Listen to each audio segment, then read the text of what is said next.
Thanks, everyone. It's super fun to be here. I heard about consciousness hacking soon after it started, and it was very inspiring to me because my work has been, since really the early 90s, a lot of my work has been involved in tracing the myriad of connections between technology and science, but particularly technology and media technology and its relationships to the religious imagination, to mystical ideas, to occult practices, to ideas about the end of the world. And so a lot of my work has been kind of a cultural archaeology of technology and the way in which religion and mysticism and the occult all sort of feed in to these themes. And so, you know, of course, this has been sort of an ongoing part of our society for 50 years now. And in fact, what I'll mostly talk about tonight is some kind of prehistory of consciousness hacking.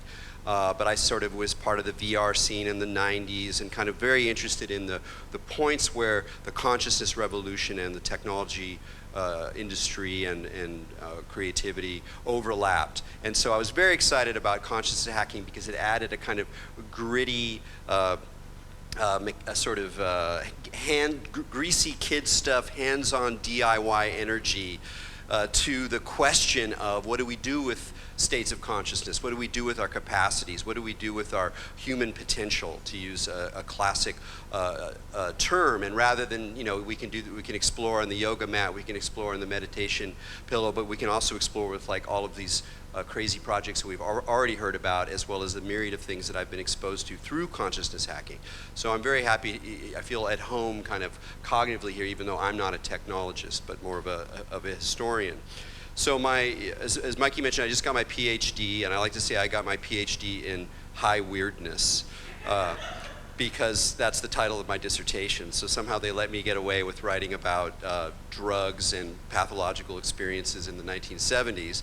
But on my way to talking about that, it's about a little bit more than that. But really what I'm interested in is, again, this conjunction of how we think in a cybernetic age, with technology, with media, with neuroscience. How do we think, rethink, reframe, practice, engage, and critique spirituality, mysticism, the occult, and religion? And so what I'm going to sort of talk about for most of the time, and then I'll make some more contemporary comments at the end, is really, again, like a kind of origin story of this notion of consciousness hacking. Because it's not just that, you know, Mikey's bringing together technologists and people who are interested in spirituality and human potential.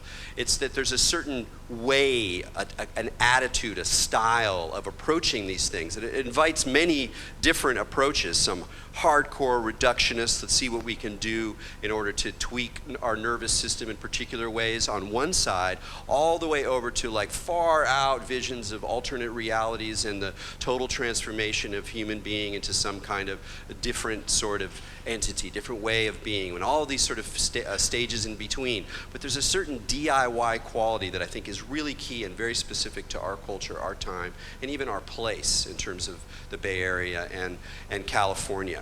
So I'm very interested in the way in which the 70s in particular was a kind of it's a kind of ancestral echo of these issues that we're talking about today. And you know, a lot of you weren't born in the 70s, and a lot of times people who are interested in these things, who are interested in experience, who are interested in technology, they don't necessarily think of that much about the past or history, because it's like it's only of so much interest what's going on now, what's going on in the future. That's really where people are focused on, and I understand that. But I think there's a lot of really good, juicy stuff to gain from having a historical perspective on what people did with very similar questions and very similar kinds of technologies and principles, and how those things were worked out in a cultural as well as technological way. So I'm going to concentrate on 3 points, part of which sort of give you an overview of the sorts of issues and discourses and practices that were all coming together in this kind of proto-consciousness hacking mode in the 70s, and then also just to kind of suggest a little bit how weird and wonderful a time it was around these particular issues. Because what happened in many ways is that as the counterculture started to explore altered states of consciousness, they sort of laid the groundwork for a very wild and wacky world of experiences that people didn't really know what to do with. You know, it starts off with people taking LSD and other psychedelics and going, what am I going to do with these extraordinarily weird experiences that I'm having? And when I use the word weird, I use it very consciously. It's a word that we use all the time, but we don't really think about it as kind of a really substantive term.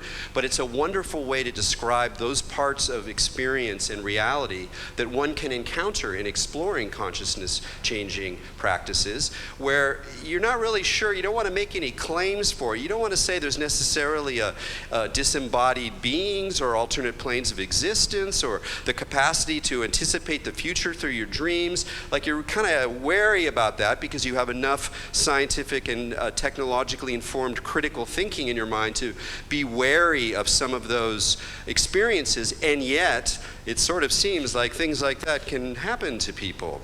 So what do you do with that? What do you do with those kinds of experiences? Well, you just say, reality's weird. It's really weird. And we got to work with the weirdness. We're not getting out of the weirdness. So you had all these people exploring all these altered states. But they were doing it in certain ways that are important for consciousness hacking. I'm sure most of you are familiar with the Whole Earth catalog and the Whole Earth Review and that whole world. Some of you are probably aware that people are increasingly have noticed how much the Whole Earth catalog and that sort of worldview, that kind of version of hippie technophilia, fed directly into the Bay Area cyberculture and indeed companies like Google and Apple. How important this was, for example, for someone like Steve Jobs. So the first Whole Earth catalog says access to tools on it. And this notion of tools, very key then and very key now in terms of consciousness hacking. What does it mean? Why are people interested in tools? Well, you got to remember that the hippie generation, the baby boomers, were kind of the first generation of people who were brought up with like home gadgetry. You know, you have television, you have mom and the who's got all these new gadgets that help her do, cook better, and home, washer and dryer and all the new, so the space age bachelor pad hi-fi systems and all this stuff. So they have this sense of the vibrancy and cultural power of tools, of technologies. And then they discover this whole new world of alternative possibilities that's brought up with the counterculture. Most of the tools that are talked about in the Whole Earth catalog were very practical things that helped people, particularly people who were going to go back to the land and develop communes, to just get stuff done. Like how to have a good wood stove, a good sawmill, how to use electronics, et cetera, et cetera.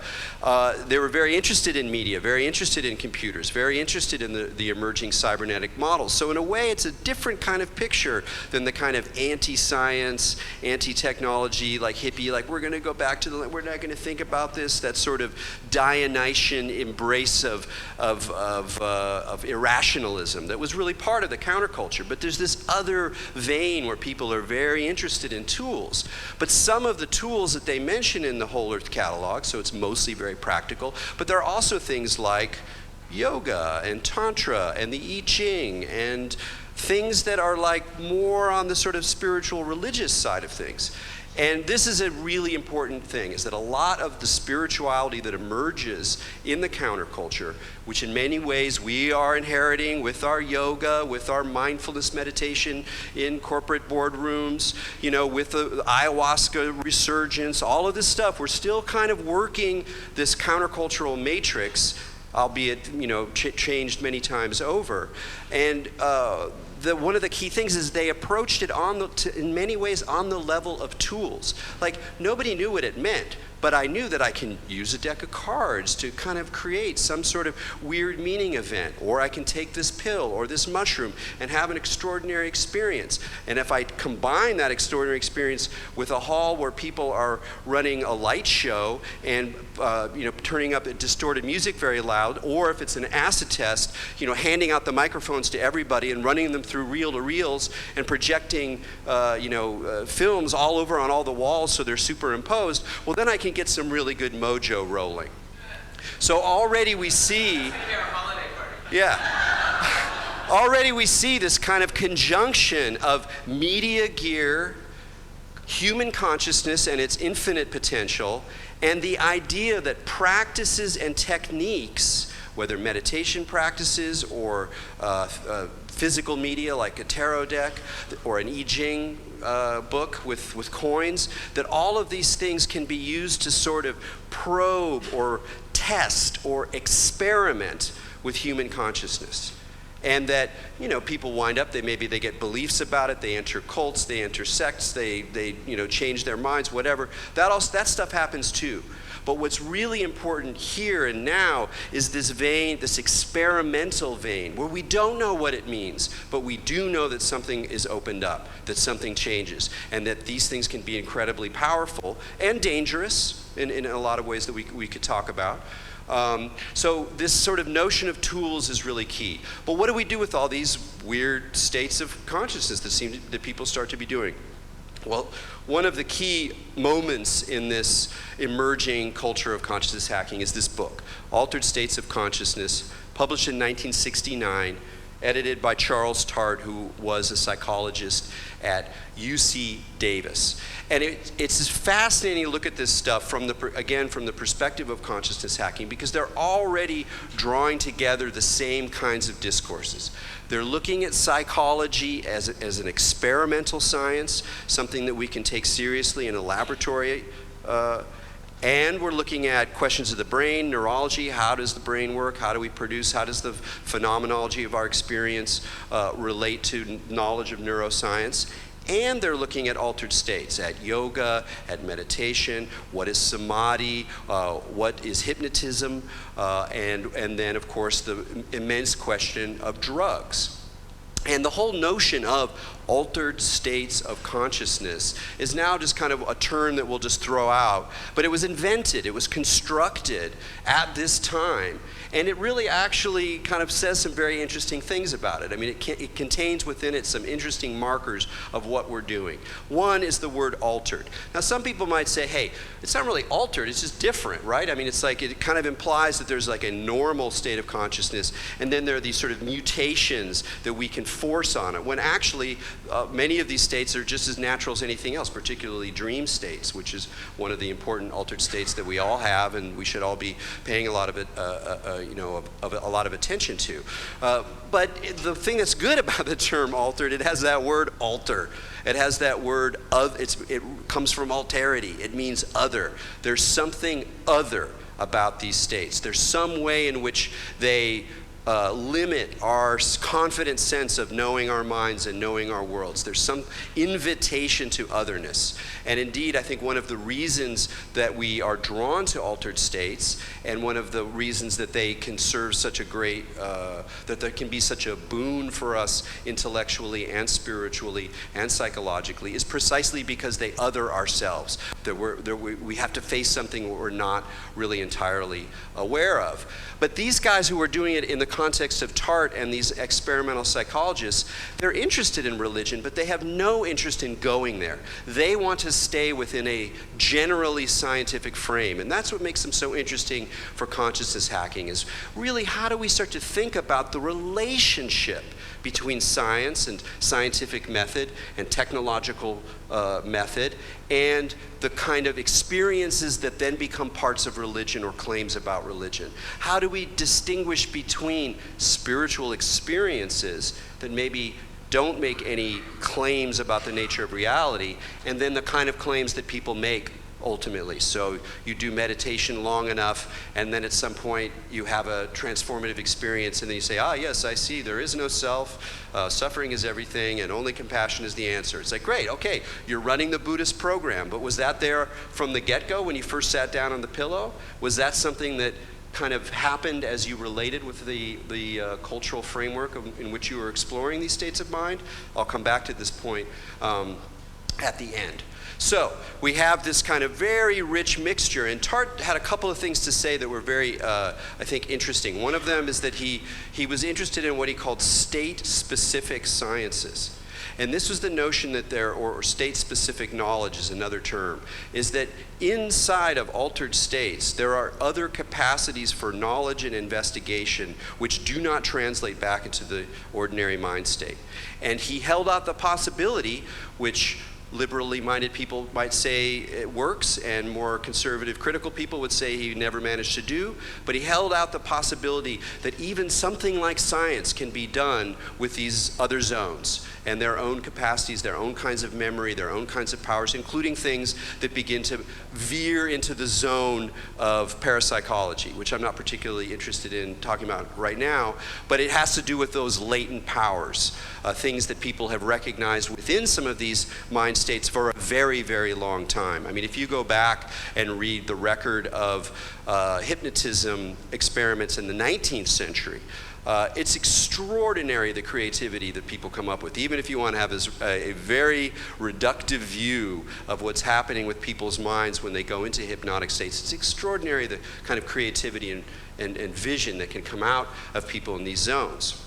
So you have this very interesting open-ended, what I love about the 70s moment is it's very open-minded.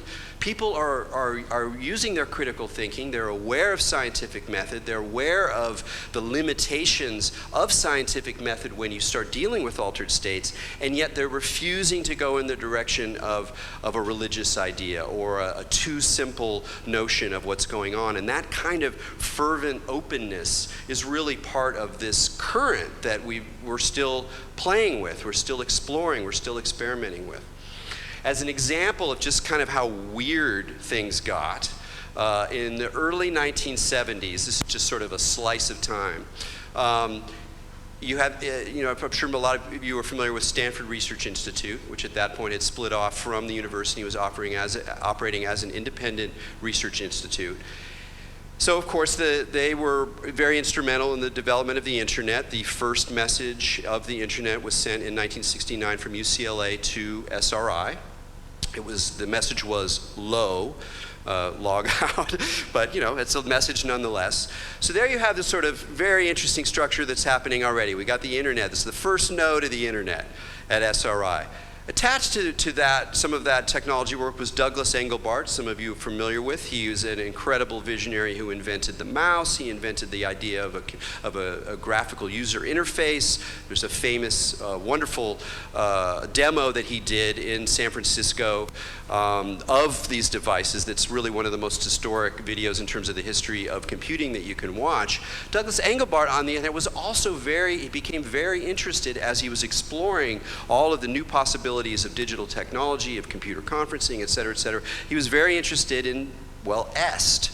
And so he became very interested in the self-help movement, very 70s way of approaching issues of psychology and how to interact and how to create different ways of confronting our fears and moving forward. So it was already a kind of weird, goofy end. There were other people in his lab and related labs who were Scientologists, including the two gentlemen who were heading up the most bizarre thing at SRI at the time, which was the experiments in remote viewing.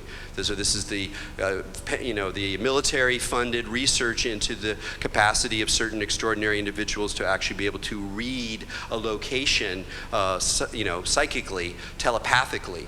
And it's a very interesting program. There's a lot to be said. It lasted for a long time. There's some pretty extraordinary results that a few individuals were able to have, but it was never able to be operationalized in a good way. And there were individuals who were connecting all of these zones. There were people who were like into the remote viewing, who were feeding back to ideas about how to use computer conferencing in the context of the new internet. So in this weird one institution, you can kind of triangulate just how weird it was in California in the 1970s. And by weird, again, I don't just mean odd. I mean that there was some kind of possibility space that was being opened up that needed some technology and science, some, batshit crazy mysticism, and some kind of cultural fervent and desire to hack, to probe, to experiment. Not necessarily to achieve nirvana, not necessarily to become the master of your own reality, although those were certainly drivers for some, but it's really the space of experimentation and interaction that really, interests me the most.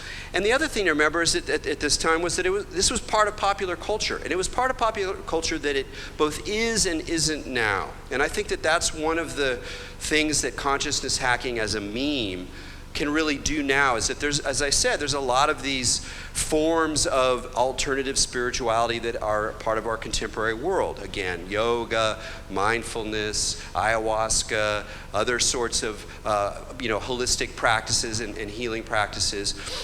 But I think that there's something to be said for really bringing in strongly a kind of sense that we all are DIY individuals making our way through these possibilities, that it's not about finding a guru or a method or a system, but really opening up and interacting, and particularly interacting with the new possibilities of technology as it moves into the zones of neuroscience.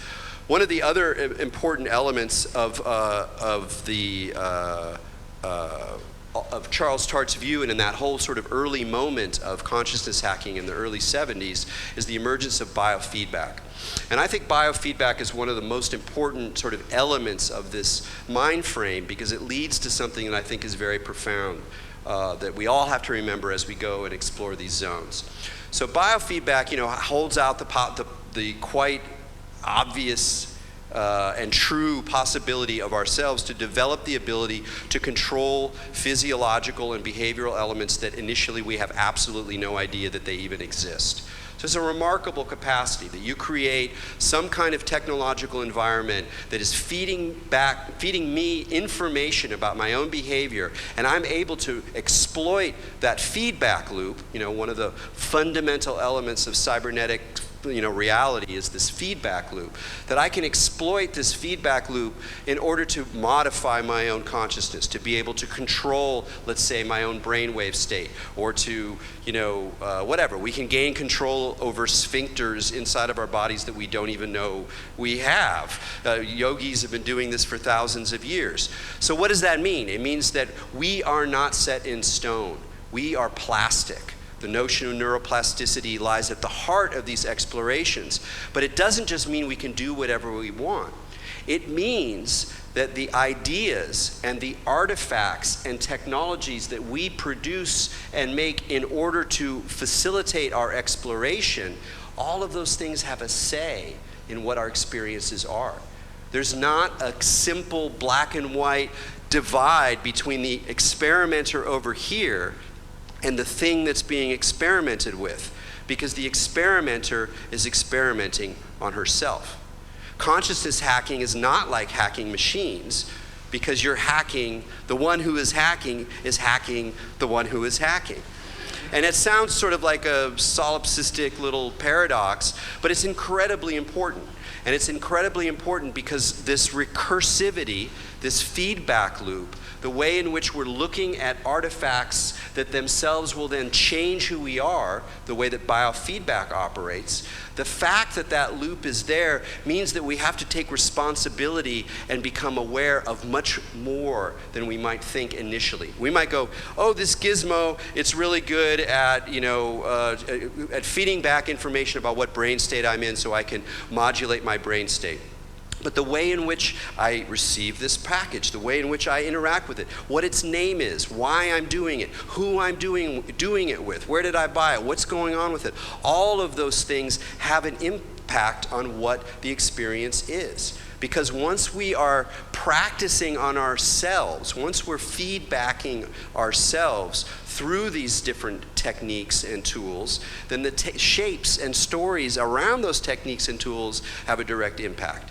The best way to explain this, if you're still going, what is he talking about, is in the classic psychedelic idea of set and setting.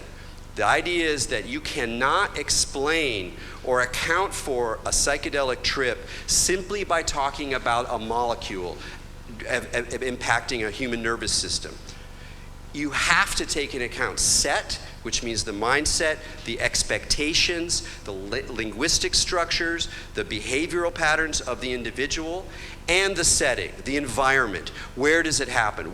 Why is it happening? What is the story there about why it's happening? So if I go and I drink ayahuasca at a rave, I'm gonna have a really different experience than I go drink ayahuasca with some guy who calls himself a shaman in Peru.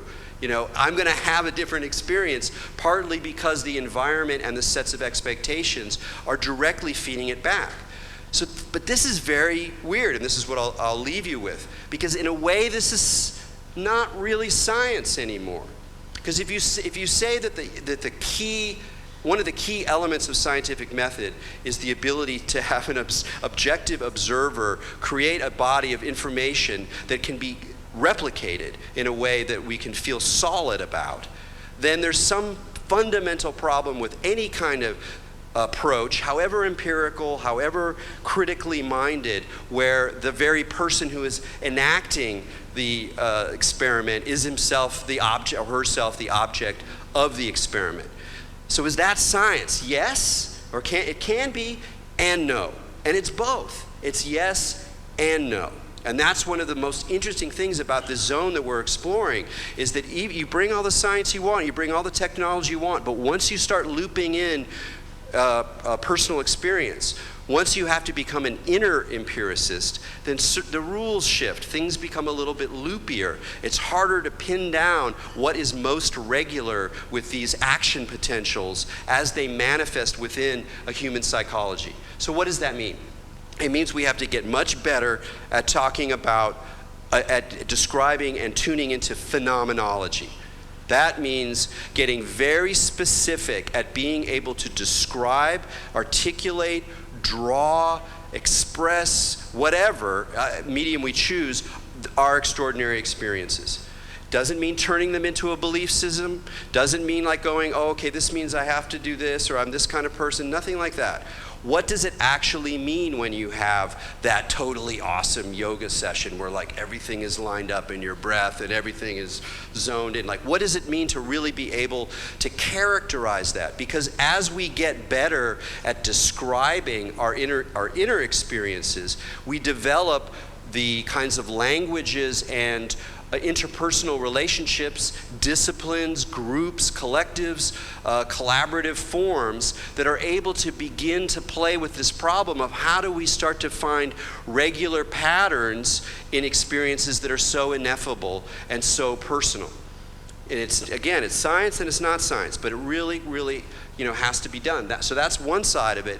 And then the other side of it is becoming very aware and self-conscious of the assumptions, the axioms, if you will, that you are holding as you go into your exploration. Because those assumptions, those axioms are going to have an impact on the experiences. You can't divorce the experience from some of the expectations or language that you have around them. A great example here is meditation. We all know meditation produces measurable effects. If we throw ourselves into it for a year, we'll experience them ourselves. Is there one way of of achieving liberation through meditation? No, not at all. In fact, if you have a broad view, you see that there are a myriad of traditions, not even talking about modern times, just in Asia, a myriad of traditions. And each one, if you follow them, there's like these very intense differences between how they're constructing the meaning of these experiences that people are having. Does that mean everybody's wrong except that one kind of Vajrayana tradition inside Tibet? No, of course not. It means that meditation and the states of consciousness that meditation can open up is a malleable material. It's plastic. It can be shaped in different ways for different intentions. The same thing is true of psychedelics to the ninth degree. You can take these things as secular party drugs. Even the most intense drugs can be taken that way, and the most mild, subtle allies can be taken as sacred substances and bring people into greater intimacy and connection with their world and themselves. So this issue, this way in which the environment feeds back into the experience and the expectations feed back into the experiences, is also true with technology. And it's particularly true with our ideas about what consciousness is. And the one thing that about some of the consciousness hacking stuff that I've seen, and then other issues in terms of contemporary technological approaches to the brain and to altered states, is that it's very clear that they're operating on an extremely reductive model about what consciousness is. And we can't, that's a whole other ball game. I'm not here to put forward a particular belief, though I do lean rather panpsychist. But I will say that even from an extremely reductive, critical, scientific point of view, is that anybody who's going to tell you that we know what consciousness is, or that we know that it is something that is ultimately reducible to, electrochemical, system patterns inside the nervous system, is full of it. We don't know that. That doesn't mean that's not a possibility. But what I want to see is people being, again, stealing some pages from the 70s, of having a much more open-minded, like radically open-minded view for the possibility that these bizarre phenomenologies that people will report in meditation, in the occult, in psychedelics, in religious experience, ask at the very least that we keep the door pretty wide open to what this mysterious material that we are in all the time really is. And to have that openness be part of the sort of guiding, operating principle of our researches and our technologies. So I will end there. Thank you very much for your attention.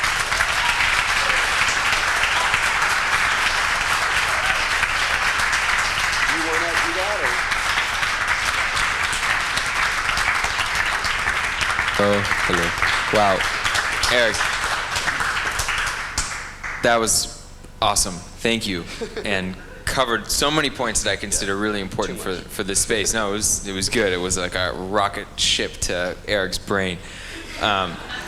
So we've got time for some questions. Okay, that was a rocket ship, your hand to space.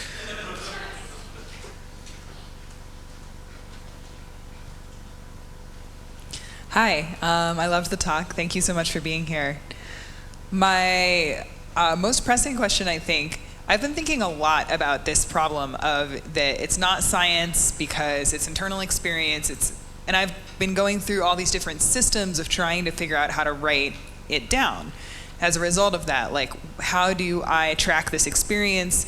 There's all these different ways that people have approached that, and I'm really struggling with it. And I'm curious about whether you have a system that you have developed or found, or a vocabulary or anything that you found useful in trying to deal with that. That's a good question. I mean, in my case, I start off with a little bit of an advantage because I've always been a writer, and I was a good writer when I was like a kid. And so one of the ways of saying that is you can articulate things that, it's not that they're truer, but they're more maybe detailed, or they have a certain capacity to resonate with more amorphous kinds of experiences. But in particular, what I did is I developed a lot of those skills when I was a music writer, because writing about music is kind of an oxymoron. People say it's like dancing about architecture. It's essentially absurd to write about music.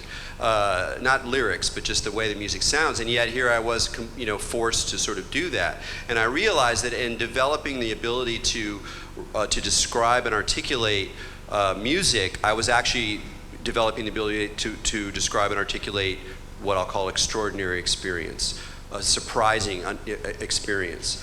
And I think that in fact, I've taught classes on it, and it's one of the many, if I could be 10 different people, one of them would be doing the following, which is to use our most extraordinary experiences as the primary material of what we're trying to write. So people want to write, they want a journal, they want a memoir, they want to describe this, is to pick the most ineffable, difficult descriptions or difficult experiences to describe, and really try to bring them into language. And this might be the taste of tea. It might be the way that autumn feels when the first day that I sense autumn, or things that are more cosmic or meditative. And so it's just the same hard work of writing and articulation anyway. Still not science, but there's a way in which the more robust descriptions are, then they hold out the capacity to resonate with other people's experiences. And that's when things get interesting. When I remember very clearly when I read one account of a Satori experience in Austin, Zen in the Brain, and I was like, that's what happened to me. And now, do I know that? No, because it's not science that way. But there's a basis for comparison that has become much more resonant because of his ability to describe and articulate that well. And everybody's going to have a different way of doing it, but approaching it almost like a writing creative art problem might be a way to have more fun with it. Because it's ultimately frustrating. You can't get there, but like you can get closer. Cool. Thanks, Erik. Another question? Yeah, I would also like to ask about the question of science, non-science, that part. And do you think, because you mentioned that it's once about like set and setting, which is always different, but it seems to me like there's almost two problems. One is that your set and your setting is different, so it's like, you don't jump into the same river twice, so whenever you do that experiment with yourself again, you're at a different state, in a little bit at least. Or hopefully progress, but who knows. And then also then there's also the other individual that you can't really explain it to. So there's like two things that are hard to replicate, because there's like, first, that you're not the same constantly over time, but also that the other person cannot replicate it because they are fundamentally different. So how would you ever, how could one hope to cross that? Yeah, see, I don't think you can ultimately cross it. What I think you do is you develop a kind of, I don't know what to call it. It's not a quasi-science, but that you have to accept that the rules are fundamentally different in a way, and to let go of the need to be able to pin it down the way that you can with more replicable forms of even social psychology, and to accept that circuity, that recursiveness is part of the nature of the thing, and yet, obviously, we can start talking about action potentials. We can talk about, like the most obvious one is metabolism. If you're talking about psychedelic drugs, you can go all over the place. But I run in about 5.5 hours now. Pretty solid. You're going to be finishing that process. So there are these, non-subjective aspects of things that clearly interrelate with these processes. But at now, where I think we are, is to get much better at phenomenology and get it out there, get more and more out there, more and more people starting to resonate and start to build up ways of doing that. It's a problem because then once people start agreeing on what's happening, then something like religion kicks in.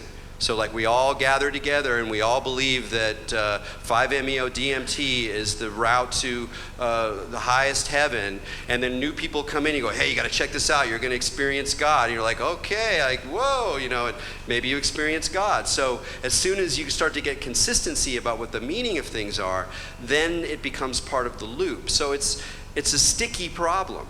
But I think one of the things that we're called upon to do is to be aware of the problem, and then again to become better at phenomenology. Cool.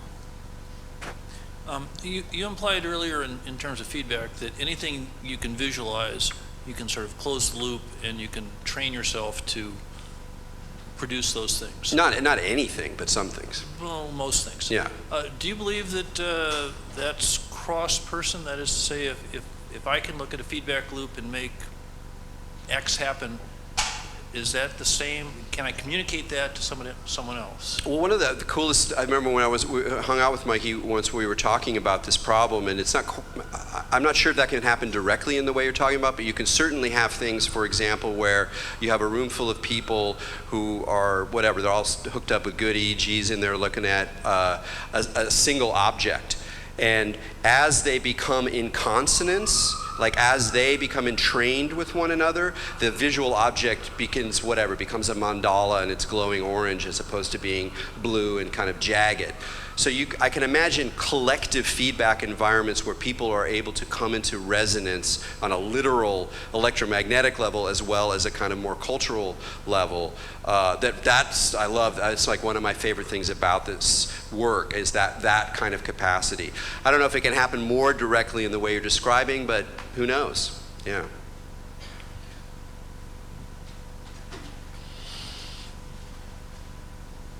Great talk, by the way, and I love your podcasts. When it comes to sort of strange and amazing experiences and staying open to like what the explanations behind those might be, I was wondering what your opinion on Rupert Sheldrake and his research. You mean the ideas of morphogenetic fields? Yeah, and kind of a lot of his stuff, I would call it the quantitation of woo. Yeah, no, that's a good. I mean, I know it's a little hard to answer because there's the part of me that's seeking the truth, and then there's a part of me who's kind of like an anthropologist of ideas, and I can't clearly delineate those two. So with someone like Sheldrake, I can look at it and go, I can see the flaw. You can see the gap. You can see the woo leap that needs to happen.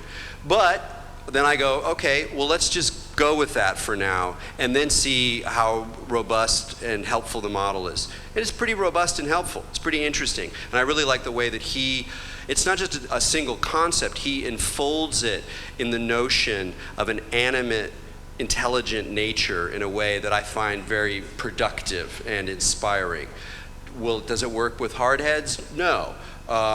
Does it have to? I'm not sure. But I do find a lot of explanatory work there. And then once you veer into parapsychology and you start looking at, can we actually say that this was a demonstrable effect or not, then some aspects of it are helpful. But I tend to be pretty cautious around that stuff. What was he talking about? Rupert Sheldrake, and his first book is called A New Science of Life, and he has this idea of morphogenetic fields as a way to talk about how form happens. And anyway, you want to go? I put up your website here, not to distract you, but just so people know there's a whole wealth of really wonderful content, podcasts, writing, blogs on Erik Davis's website. So I'm just kind of putting that there so you get. Thank you, Mikey. No. The URL is Techgnosis, Techgnosis, and that's my first book. Google Erik Davis. Yeah, it'll come up. Erik with a K. Erik with a K. Okay, we got a question back here. Yeah. So you're starting to loop around this idea of the tension between openly exploring and never committing to any particular ideas, but also this like yearning for truth, and you use the word like helpful and robust and productive. And there's one of your essays in Nomad Codes that is kind of about this and really helped me feel comfortable with the openness and exploring, which is really great. But I also hear this urgency even in yourself to sort of figure things out. So I was wondering if you could just speak a little bit more to that. Yeah, I mean, I'm a pretty experientially based person. So even though I'm very interested with intellectual systems and explanations and causality, the closer I get to my own process in life, I find that experiences themselves make demands, almost the way in which we meet people. You meet someone who changes your life right off the bat, and you kind of can't go back. And sometimes it's almost a little bit of a drag, like oh shoot, I've had this, now I can't get back thing. But I take that really seriously, and so for me, a lot of these, I'll talk on openness that isn't necessarily entirely true in my own experience. It's just that for me, it's so singular and individual. So it's not that there's no answers or there's no plateaus that you can land on or rocks that you're now pretty solid. Like there's some things that I'm very solid with now after being a meditator for 25 years. Like I'm pretty good with that one, and I'll make the claim even for it. But I think it's really important to be singular in that process, and I'm very wary of what happens when you start to describe those things. You create a public language, you don't have critical thinking around it, and then it becomes another religious meme, and I'm not interested in that process. So even as someone who's a public speaker, I tend not to talk about those things because I'm not interested in having them become these kinds of, I mean, they're there, but I'm just sort of wary about going, and also because I like to have it be sort of singular. I get one element I think is that we lost something when people stopped studying existentialism. There's something really important about existentialism, especially this idea of existence before essence. It's not that we are already fully alive beings. I mean, maybe in some ultimate Buddhist, we're already there sense. I don't know, I've never been there. But in this life, where we're still making decisions and we're dualistic beings, the way in which we live and our experiences themselves are making that soul. The soul isn't already pre-existent with all of its wonderful powers. It's something that we're building and constructing as we fall forward into historical futurity. And so, it's a different kind of orientation, but it's one that I don't believe means that there aren't insights, transformative insights, relationships with things that I never would have believed in before, but it's like they have to be earned with the hard work of experience that is then put in the acid bath of critique. It's like, okay, I had this wonderful experience. Whoa, okay, let's see what remains after I do that. And I can do a pretty thorough job of that. But there's stuff that remains. There's stuff that marks you that you can never go back from, even in your own dreams. How we doing, man? Good work. Well, I think we got the microphone here, so let's do a quick question. This will be our last one. Oh, okay, that's too much pressure. Too much pressure? Okay. So I'm gonna end it off here then. Maybe. Yeah, Mikey, Okay, hand okay. it over, man. She's had her hand up. Never mind. So I feel like I've just taken an acid trip, so thank you so much. Wow. So happy I came. Harold and Maude was pure existentialism. Yeah, very much. I had to say that. I spent 20 years writing a book about this 21-year-old girl who discovered the I Ching and uses it as her GPS. And I was so happy to hear you talk about the I Ching because I've been devoted to it for 40, 60 years. Well, not 60, 40, yeah. I don't want to age myself that much. And what you brought to mind was why I also wrote the screenplay, and I'm pitching it to producers now. And what you said was so beautiful because I demanded for it to stay in the 70s.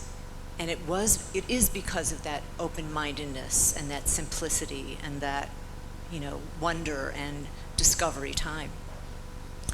So my question to you is, and I've taken drugs, I grew up in Detroit, so there was always the buffet, and certainly dived into divination and have meditated for 40 years.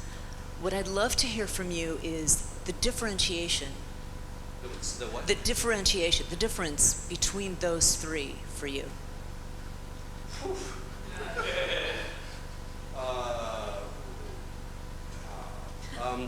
Okay, I would say that this is going to be simplistic, but what the hey? That divination teaches an open relationship with the unknown or the mystery and I won't call it a fact, maybe I'll call it the poetic fact, that in asking certain questions of the maelstrom of reality using certain media, because the I Ching is like a media, is that you are invited into a dialogue. And then once you feed that dialogue and you develop a relationship, then that relationship itself will begin to impact you. So that's something that I learned from divination. And the ability, how to say this, it was the place where I learned to not care whether or not it was true. So to really recognize that it really actually doesn't matter. And a lot of the arguments that people get into about why these things don't work don't actually impact me at all. I'm not even affected by them. They just slide by. And I have very critical, rational ways of explaining it, but it really has to do with just prioritizing the encounter, the leap into the possibility that such things could actually be meaningful itself talks back to me. That's been my experience. It's a similar relationship with, I'll just talk about psychedelics, but I would say more that psychedelics for me is the place where the imagination, in the fullest sense of the imagination, meaning not just enchanted marvels, but the way in which we synthesize all the different elements of our experience into a seemingly coherent story that keeps unfolding in real time. I think of that as something that the imagination is doing, and that the psychedelics are really a probe of the imagination and the strongest and the greatest fears, every science fiction possibility imaginable, any system of thought or relationship that you can imagine can be a possible site where you wind up. And then again, what do you do with these? How do you think about them later? How much value actually has? That's a sort of a different process. And then meditation, which is that would be the one I took to the desert island. That's a tougher one. I guess I would have to say that becoming most intimate with what is most intimate. and also building the capacity. In fact, they work very well with psychedelics. People don't talk about that enough. Building the capacity to withstand highly challenging states of mind, which at the very least probably prepare you for death better than anything else. And that's my kind of like baseline on psychedelics. Like, it's just, maybe you can't do anything to prepare for death, but if there's something you can do, it's going to look like this. And then how do you do that better? And meditation is how you do that better. Gives you the opportunity. That's pretty simple. I can't, it was a good question. I'd love to have a podcast on that, on those three. Thank you. All right. So, it's not over, folks. So, Erik Davis is going to be staying for the breakout sessions until 9 o'clock, and he is going to be leading. Let's give it a sec. Take a moment. Someone out there is in big trouble, one way or the other. So Erik Davis is going to be staying for the breakout sessions, and he's going to be leading a small group discussion. So if you had a question or something you want to talk with him about, you can join his group during the breakout sessions. He's going to be here till 9 o'clock. So if you didn't get a chance to ask the question, you still have an even more intimate opportunity. So what we're going to do is we're going to take, let's give it up for Erik. Final.